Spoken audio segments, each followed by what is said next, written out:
ኤርትራ ኃይሎች ከትግራይ እንዲወጡ የማድረግ ስራ የፌደራሉ እንትን ነው፣ ከተፈራራሚዎቹ ማለት ነው። ትግራይ የሚያደርገው አይደለም። ከራሳችን ግዛት እንኳ ሰራዊት አዝምተን ከትግራይ ማለት ነው እንዲወጣ ያላደረግነው አካል በክልሉ ሄዶ መዋጋት ከየት ነው የሚመጣው?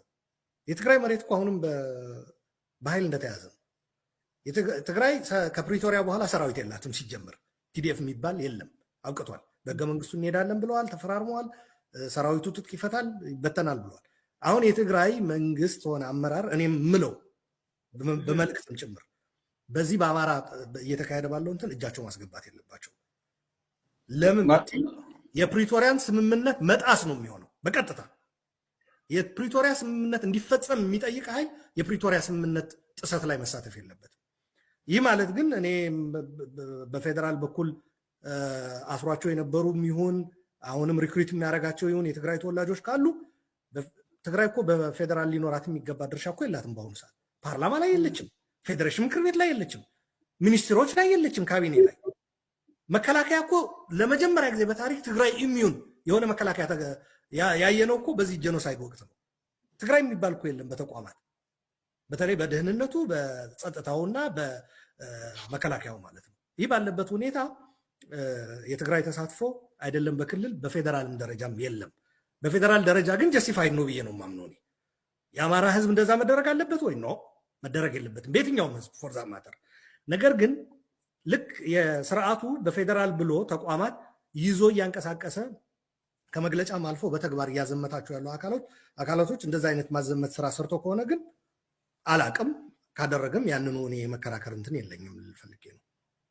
ማርያማዊት አንድ ነገር ብጨምር እዚህ አሉላ ያለው ነገር ላይ አሉላ ያለው አሁን ጥያቄሽ ከአቶ አንዳርጋቸው ጽጌ ጋር የተያያዘ ስለነበረ አሉላ ጥያቄውን አስመልክቶ የመለሰውን መልስ በደንብ ነው የምጋራው። ይሄን የአቶ አንዳርጋቸው ጽጌን አነጋገር እንዲሁ ዝም ብሎ በቀላል መወሰድ የለበትም። መጀመሪያ የትግራይ ጦርነት ከመፈንዳቱ በፊት ተመሳሳይ ትርክቶች ናቸው በህዝቡ ውስጥ እንዲገቡ የተደረጉት። ህዝቡን የሚቀሰቅሱ ህዝቡን የሚያወናብዱ በጣም ስልታዊ የሆኑ ስራዎች ተሰርተው አስታውሳለሁ። አቶ አንዳርጋቸው ጽጌ 1.2 ሚሊዮን ታጣቂ ኃይል ትግራይ አላት ብሎ ነው ጻፈው በዛን ጊዜ። ተመሳሳዩ ነገር ነው አሁን እየሆነ ያለው። አሁንም ሌላ ጦርነት እንዲነሳ በተለይ በሁለቱ ህዝቦች መካከል የተፈጠረው ቁርሾ ቅራኔ የበለጠ እንዲቀጥል ነው እየተፈለገ ያለው። ለምን? ከነዚህ ሁለት ህዝቦች ግጭት እጠቀማለሁ፣ ወደፊት የፖለቲካ ተቀናቃኝነት የሚመጣብኝ ከነዚህ ሁለት ህዝቦች ነው። እነዚህን ሁለት ህዝቦች ስችል እርስ በርሳቸው እያጋጨው፣ ሳልችል ደግሞ በየተራ እየወጋው ማዳከም አለብኝ የሚል አመለካከት ያላቸው ሰዎች አሉ። የዛ ስልት መሳሪያ ነው ይሄ የአቶ አንዳርጋቸው ጽጌ ንግግር። እኔ ሰሞኑን በዚህ 2 ቀን የወጣውን የአስቸኳይ ጊዜ አዋጅ በአማራ ክልል ላይ የታወጀውን ጦርነት ሁሉም ክልሎች ደግፈው መግለጫ አውጥተዋል። መግለጫ እስካሁን ያላወጣ ያልደገፈ የትግራይ ክልል ነው። አደንቃለሁ። ይሄ ነገር ተጠናክሮ መቀጠል አለበት። እኔ ራሴ ባለኝ መረጃ የትግራይ ኃይሎች በኃይል የፕሪቶሪያውን ስምምነት ለማስፈጸም ወይም የአማራን ህዝብ ለመውጋት ፍላጎት እንደሌላቸው ነው እየሰማሁ ያለሁት። እርግጠኛ መሆናችን ያለኝ መረጃ ግን አሁን አሉላ ካለው የሚቃረን አይደለም። እርግጥ ነው በተወሰነ ደረጃ ወታደራዊ ኤክስፐርቶች፣ ጀነራሎች፣ ባለሙያዎች ፌዴራል መንግስቱ ከትግራይ እንዲሰጡት ጠይቋል የሚል ነገር ሰምቻለሁ። እኔ በማንኛውም ሁኔታ የዚህ ጦርነት ተጋሪ መሆን አለበት ብዬ አላምንም። የትግራይ ክልላዊ መንግስትም ህዝብ ሪሊ የአማራ ኤሊቶች የሰራ ነው ስህተት እንደገና መደገም የለበትም ብዬ ነው የማምነው። ስለዚህ እንዲህ አይነቶቹን ነገሮች በጥንቃቄ ማየት ያስፈልጋል። እኔ የትግራይ ጊዜያዊ መንግስት ነገሮችን በጥንቃቄ እንደያዘ እያየሁ መግለጫ አለማውጣቱ ራሱ የሚያሳየኝ ይሄን ነው። ይሄ ነገር ተጠናክሮ መቀጠል አለበት። ይሄ ደግሞ በአንድ ወገን ብቻ አይደለም። የአማራ የፖለቲካ ኤሊቶችን ካለፈው ስህተት ተምረን ሪሊ በሁለቱ ህዝቦች መካከል ጤናማ ግንኙነት እንዲኖር ከነሱ ብቻ አይደለም መጠበቅ ያለበት፣ ከኛ የሚጠበቀውን ነገር ሁሉ ደግሞ ማድረግ አለበት። እሱን ነበር ቅድም የጠየቅኩት። እንደ ኮንዲሽን ሳይሆን ሪሲፕሮኬት ማድረግ አለባቸው መሆን አለበት። ዋን ወይ አይደለም። በዚህ ደረጃ ከተንቀሳቀስን የራሳችንን ህልውና እናተርፋለን። ከኛም አልፎ የሌላው ህዝብ ህልውና እንዲተርፍ አስተዋጽኦ ማድረግ እንችላለን። ኢትዮጵያ የምትድነው በአንድ ህዝብ በሁለት ህዝብ አይደለም፣ በመላው ህዝብ ትብብር ነው።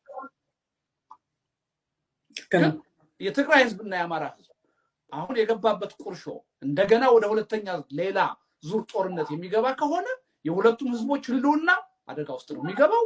የአጠቃላይ ሀገሩ ህዝብ ህልውና ችግር ውስጥ ነው።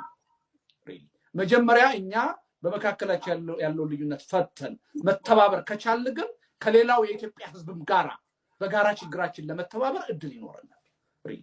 በሀገርም ደረጃ አስተዋጽኦአችን ጠቃሚ ይሆናል እና እኔ በእውነት አፕሪሼት አድርጌያለሁ። ይሄ ተጠናክሮ መቀጠል አለበት። አሉላም ከልቤ ነው። ያለፉት ነገሮች ሁሉ ያለፉ ናቸው። በጦርነት ጊዜ ስሜታዊ ሆነን ሁላችንም ብዙ ነገር ልንናገር እንችላለን። አሁን ግን በአማራ ህዝብ ላይ የሚደረገው በደል፣ ግፍ፣ ጦርነት ትክክል አይደለም። ይሄን አንደግፍም ተብሎ አቋም መያዙ በደንብ ነው አፕሪሼት ማድረገው። ታንክ ዩ ቬሪ ማች። ለዛ ለአመስጋኝና ተመስጋኝ መሆን የለብንም። ምንም ጥርጥር የለውም። ለራስህ ህሊና ብለህ የምታደርገው ነገር ነው። ግን ሌሎቹ ሊማሩበት የሚገባ ነገር ነው። ሁላችንም ልንማርበት የሚገባ ነው እና ማርያማዊትም እንዲህ አይነት መድረክ በማዘጋጀተሽ በጣም በጣም ደስ ይለኛል። ደግሞ ልዩ መድረክ ነው በእውነት። እኔ ከአማራ ነኝ፣ አሉላ ከትግራይ ነው፣ አንቺ ደግሞ ከአማራም ከትግራይ ነው እና በጣም አስፈላጊ መድረክ ነው። ከኦሮሞም ጋብዤ ነበረ፣ ከኦሮሞዎችም ጋብዤ ነበረ የሚመቸው ስላልነበሩ ነው እንጂ የኦሮሞም ህዝብ እንዲመጣ ፈልጌ ነበር። በእውነቱ እኔ ብዙ ተምሬያለሁ። ደስ የሚለው ነገር አንተ የምትለው የፖለቲካል ናይቭ ነኝ። የኢትዮጵያ ፖለቲካ በጣም እውቀቱ የለኝም። ባለማወቄ ደግሞ ምንም አያሳዝነኝም። ይቅርታ አድርግልኝና የኢትዮጵያ ፖለቲካ ለማወቅ የሚያጓጓ አይደለም። የጥላቻ ፖለቲካ፣ የዘረኝነት ፖለቲካ ብዙም ባለማወቄ አይቆጨኝም። ግን አለማወቄ ግን ብዙ የሚጠቅመኝ ነገር ምንድን ነው? ሁለት ዲፍረንት ፖላር ላይ ያሉ ሰዎችን አይ ዶንት ሃቭ ኤኒ ፕሮብለም ኢንቫይት ሳረጋቸው ማለት ነው። ምክንያቱም በአንተና በአሉላ መካከል ያለው ልዩነት እኔ አላውቅም። እኔ የማውቀው አሉላና ልደቱ፣ አሉላ ከትግራይ ልደቱ ከአማራ ኢትዮጵያኖች ናቸው ብዬ ነው የማስበው እና ያ ጠቅሞኛል። እና እናንተም የኔን ናይቭነት ተረድታችሁ ነገራችን ላይ ልዩነት መስሎም የታዩት አሁን የጋራ ሀገር አለን ስንል ልክ አቶ ልደቱ በያዘው አቋም የውጭ ወራሪ በጋራ ነው ውጣልን ከመሬታችን ብሎ የመታገል ነገር ይምጣ፣ ወደ ግጭት አንሄድም፣ በታቀደልን እንትን አንገባም ስንል ከትግራይ በኩል የሚነሱ ነገሮች አሉ። እነዚህን በአማራ በኩል አይ እኛ የትግራይን እንትን የመንካት የትግራይን ህዝብ የመጨፍጨፍ ፍላጎት የለንም፣ የተፈጸመው እንኳን በፊት ስህተት ነው፣ ስለዚህ ከዚህ እኛ ራሳችን ገለል አድርገናል። በዓለም አቀፍ ማህበረሰብ በዚህ ያልፈጸማችሁ ምናምን የሚል ከትግራይ ጋር በተያያዘ የሚነሳብን ነገር መኖር የለበትም።